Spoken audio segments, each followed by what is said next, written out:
महाभारत की एक ऐसी कहानी जो एक माँ के मुंह से निकले बस कुछ अनजाने शब्दों से शुरू हुई और एक ऐसे विवाह पर जाकर ठहरी जिसने आने वाले युग का इतिहास ही बदल दिया।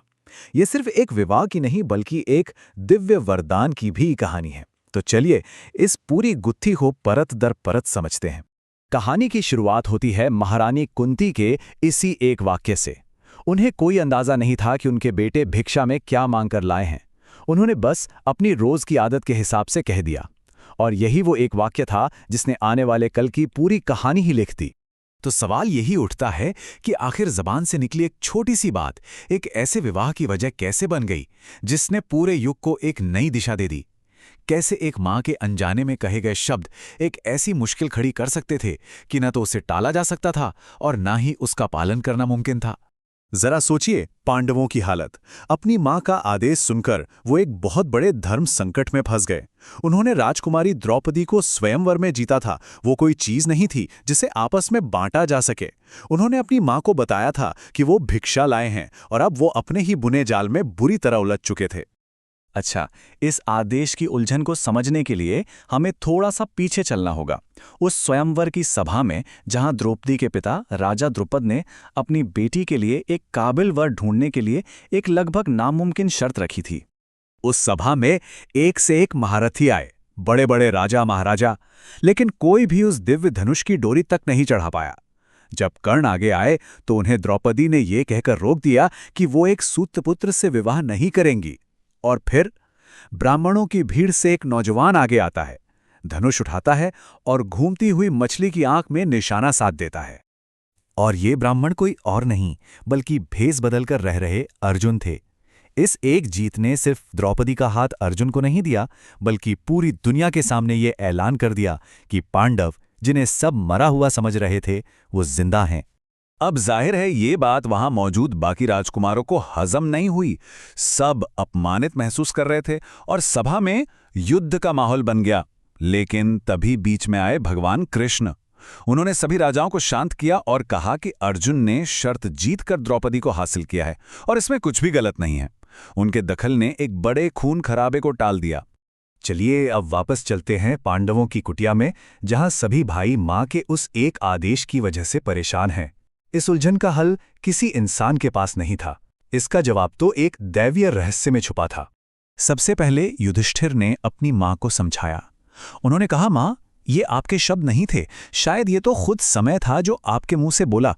उन्होंने पुराने किस्से सुनाए, जैसे जटिला का 7 ऋषियों से विवाह हुआ था, ये साबित करने के लिए कि जो हो रहा है वो पूरी तरह अधर्म नहीं है।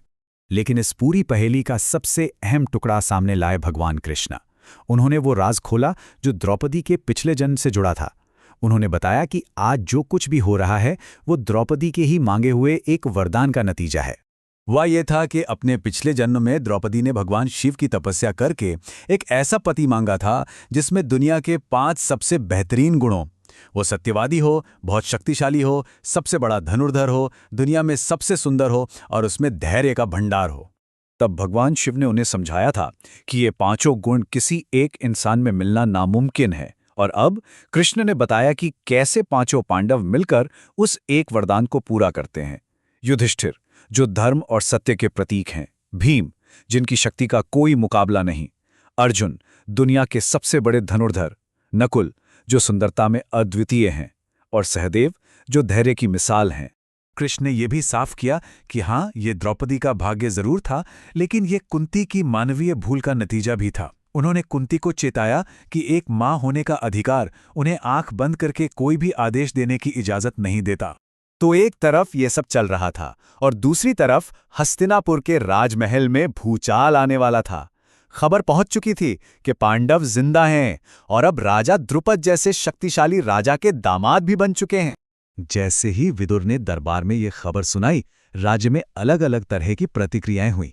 आम लोगों ने तो खुशी और राहत की सांस ली, लेकिन राजमहल के अंदर डर और बेचैनी की एक लहर दौड़ गई, और ये लहर सबसे ज्यादा दुर्योधन को महसूस हुई। देखिए, हर किसी का अपना स्वार्थ था।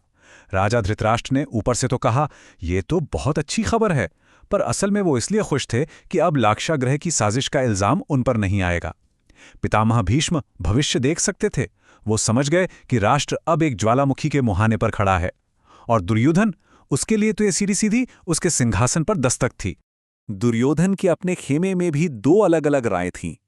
कर्ण, जो एक सच्चा योद्धा था, उसका कहना था कि सीधी लड़ाई हो और पांडवों को लौटने से पहले ही खत्म कर दिया जाए। लेकिन शकुनी की सोच हमेशा की तरह टेढ़ी थी। उसने दुर्योधन को सलाह दी कि जिद पर अड़े रहो, क्योंकि युद्ध में हारने वाले की भी इज्जत होती है, पर कायर तो बस भाग जाते हैं। और इस सारी उथल-पुथल के बीच पितामह भीष्म के ये शब्द पूरी सच्चाई को बयां कर देते हैं। उन्होंने कहा कि आज जो हो रहा है वो किस्मत का खेल नहीं है। ये सब लाक्षागृह में बोए गए बीजों का ही फल था, जो अब एक भयानक पेड़ बनकर सबके सामने खड़ा था। तो अब पांडव लौट आए हैं और वो पहले से कहीं ज्यादा ताकतवर हैं। अतीत अब अपना हिसाब लेने के लिए दरवाजे पर खड़ा है।